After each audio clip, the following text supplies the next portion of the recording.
खरगोश और कछुआ फिर एक दौड़ में। खरगोश और कछुए की मशहूर दौड़ को बहुत बरस बीत चुके थे और इस दौड़ के गैर मुतवक्का नताइशी कहानी जंगल में हर जगह फैल चुकी थी, जिसमें कछुए को अपनी हिम्मत का फल और खरगोश को अपने गरूर और तकब्बुर की सजा मिली थी। उस दौड़ के बरसों बाद भी खरगोश अपने आप को एक बार फिर सबके सामने साबित करने के लिए बेताब था।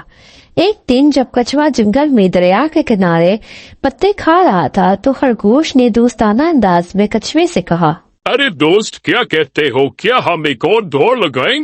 कछुआ हंसा और बोला, क्यों नहीं, लेकिन इस बार हम इस दौड़ को मजीद दिलचस्प बनाएंगे। दिलचस्प? वो कैसे? वो ऐसे कि इस दफा हम रास्ते में बहुत सी रुकावटें भी शामिल करेंगे। ये दौड़ सिर्फ भागने की नहीं होगी, बल्कि ये हमारी हिकमत अमली और प्लानिंग को भी जाहिर करेगी। खरगोश राजी हो गया और जंगल के तमाम जानवर भी जल्दी से जमा हो गए। वो सब कछुए और खरगोश के दरमियान एक बार फिर दौड़ देखने के लिए बहुत पुरजोश थे। दौड़ के लिए रास्ते का इंतखाब किया गया, जिसमें बहुत सी रुकावटें रखी गई थी। सबसे पहली रुकावट कीचड़ से भरा एक रास्ता था, दूसरी रुकावट एक चौड़ा दरिया था, तीसरी रुकावट एक पहाड़ी रास्ता था और आखिर में एक खुला और चौड़ा रास्ते का इंतखाब किया गया। उल्लू को इस रेस का रेफरी करार दिया गया। सब तैयार है?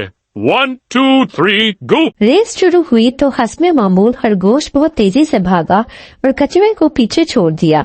जल्द ही खरगोश पहली रुकावट एक कीचड़ भरे रास्ते पर पहुंच गया। खरगोश बगैर किसी हिकमत अमली के चल पड़ा और बार बार फिसलता रहा, जबकि कछुआ बड़ी हिकमत से आहिस्ता आहिस्ता कदम रखता हुआ चलने लगा। कछुआ आहिस्ता आहिस्ता पहले अपना कदम जमाता और फिर चलता। जब खरगोश कीचड़ से बाहर निकला तो कछुआ बिल्कुल इसके करीब पहुंच चुका था। खरगोश ने कछुए को देखा और कहने लगा, कोई बात नहीं, मैं जल्द ही इसे फिर पीछे छोड़ दूंगा। खरगोश एक बार फिर तेजी से भागा और दूसरी रुकावट दरिया के किनारे पहुंच गया। खरगोश सोच रहा था कि वो दरिया कैसे पार करे। इतनी देर में कछुआ दरिया के पास पहुंचा और बड़ी आराम से दरिया में उतर गया। इसके हौल ने दरिया में तैरने में इसे बहुत मदद की और वो जल्द ही तैर कर दरिया के दूसरे किनारे पहुंच गया। खरगोश को जब और कुछ समझ न आया तो उसने दरिया में छलांग लगा दी और बेहंगम तरीके से तैर कर दूसरे किनारे तक पहुंचा। इसके बाद वो दोनों चट्टानों भरे रास्ते पर पहुंचे। खरगोश तेजी से चट्टान पार करने लगा, लेकिन अपनी ज्यादा तेज रफ्तारी के बाइस वो कई बार चट्टानों से फिसला और गिरा, जबकि कछुआ बड़ी साबित कदमी से आहिस्ता आहिस्ता चलता रहा। जब खरगोश चट्टान की चोटी पर पहुंचा तो कछुआ भी इसके बिल्कुल करीब था। इसके बाद दोनों खुले और चौड़े रास्ते पर पहुंच गए। खरगोश बड़ी तेजी से भागने लगा। इसने अपने आप से कहा, हाँ, अब मुझे कोई नहीं हरा सकता। लेकिन कछुए ने अपनी एक आखिरी चाल चली। चढ़ाई के दौरान कछुए ने एक शॉर्टकट देखा था, जो कि एक तंग रास्ता था और झाड़ियों के पीछे छुपा हुआ था। खरगोश लंबे रास्ते से भाग रहा था, जबकि कछुए ने शॉर्टकट रास्ते का इख्तियार किया और जल्द ही फिनिशिंग लाइन के पास पहुंच गया। खरगोश ने कछुए को फिनिशिंग लाइन के पास देखा तो हैरान रह गया। वो जितनी तेजी से हो सकता था भागा, लेकिन अब बहुत देर हो चुकी थी और कछुआ फिनिशिंग लाइन पार कर चुका था।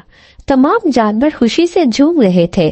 खरगोश ने कछुए से हाथ मिलाया और कहा, बहुत खूब दोस्त, तुमने मुझे एक बार फिर सिखाया है कि रफ्तार ही सब कुछ नहीं होती। और आपने मुझे साबित कदमी के बारे में सिखाया है, लेकिन याद रहे कि ये सिर्फ एक रेस थी जहाँ कोई भी हार और जीत सकता है। इस दिन से खरगोश और कछुआ बहुत अच्छे दोस्त बन गए और तमाम जानवरों के साथ मिलजुल कर हंसी खुशी रहने लगे। इस कहानी का अखलाकी सबक ये है कि कामयाबी सिर्फ तेज रफ्तारी से नहीं, बल्कि हिकमत अमली और माजी की गलतियों से सबक सीखने से मिलती है। Hey everyone, did you enjoy the story? Don't forget to like, share and subscribe to our channel for more fun and exciting tales.